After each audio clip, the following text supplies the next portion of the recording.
that I want to give you a puzzle. Now, in this puzzle, I'm going to try to put you into the frame of mind of a computer, of a machine learner. Okay.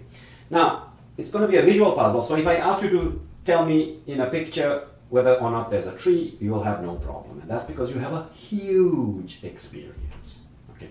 So, contrast that with a machine learning algorithm or a computer which is going to be faced with data and has to learn what a tree is. Well, they're starting from zero. Okay. And so I'm going to try to put you into that same situation. I'm going to start you at zero. And this is important. Okay, so I'm going to show you some pictures of trees and dogs. So that's your data. And I could play the same game with a computer. I could show the computer some pictures of trees and dogs. Okay. And I'm going to show you those same pictures. Okay. And then I'm going to show you another picture, and I'm going to ask you whether that picture that I'm showing you, you can think of it as a test picture. I'm going to ask you, is that test picture a tree or a dog? Okay, so here we go.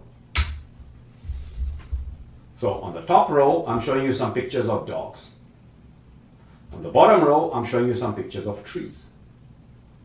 Okay, now you're supposed to halt me and say, wait, whoa, Malik, those things are not anything like dogs. Okay? And these things at the bottom are nothing like trees, but that's the point. They're nothing like the dogs you know, and they're nothing like the trees you know, but I've put you on a brand new planet where you have no experience. Okay? And this is my way of doing that. This is my way of wiping out all your experience. I'm showing you the data and you have nothing else other than the data to help you. So this is to give you a real feel for what is learning from data. When you're learning from data, the data is the only thing you have about the target function f. Okay. And the fact that you're telling me those are not dogs and those are not trees is your attempt to use the information that you already have, your extensive 25 years of experience or whatever it might be. Okay. And I'm wiping that clean. Okay. I'm saying, no, whatever planet you live on, I don't care. You have now come to Mars, and these are what dogs look like. And these are what trees look like. Well, as in, here are 3 examples of dogs, here are 3 examples of trees. Now please tell me, is this thing a tree or a dog? Okay, so pause the video and write it down. Okay, so if you pause the video and wrote it down, well, you're not allowed to change it, but keep in mind what you said as I'm about to discuss what happens when I ask this to an audience of about 200 students in my machine learning class. And I did this the last time I taught it live, and I do it every time I teach the course live. Unfortunately, in this online environment, it's not easy for me to tally the results. Okay, but when I do this with my students in the class of about, let's say, 200 students, okay, approximately 60% of them say that this guy is a dog. And approximately 40% of them say that this guy is a tree. Okay. And we can go and try to analyze what's causing this 60% to say that this is a dog, and what's causing the 40% to say that this is a tree. And when I talk to people and I try to perform any kinds of correlations and so on and so forth, it turns out that the people who say that this is a dog tend to be computer scientists and or engineers. Okay, the people who say that this is a tree tend to be, sometimes physicists, coming from management, coming from biology. Okay, and and what's the reason they give me for this being a dog? The reason they give me for this being a dog is they say, well, look at the top left pixel. Okay, so black, black for all the dogs, white, white for all the trees. And this is black, so obviously it's a dog. And computer scientists and engineers tend to look for this kind of an explanation, some kind of a quantitative, look at the top left pixel. I don't know why. I mean, I'm not saying that this is the explanation, but that's sort of something that I've observed. Maybe I'm just conning myself. That this is what computer scientists and engineers tend to do. And then the other people tend to go for something more complicated. Okay, they say this is clearly a tree because look, the trees have some form of symmetry.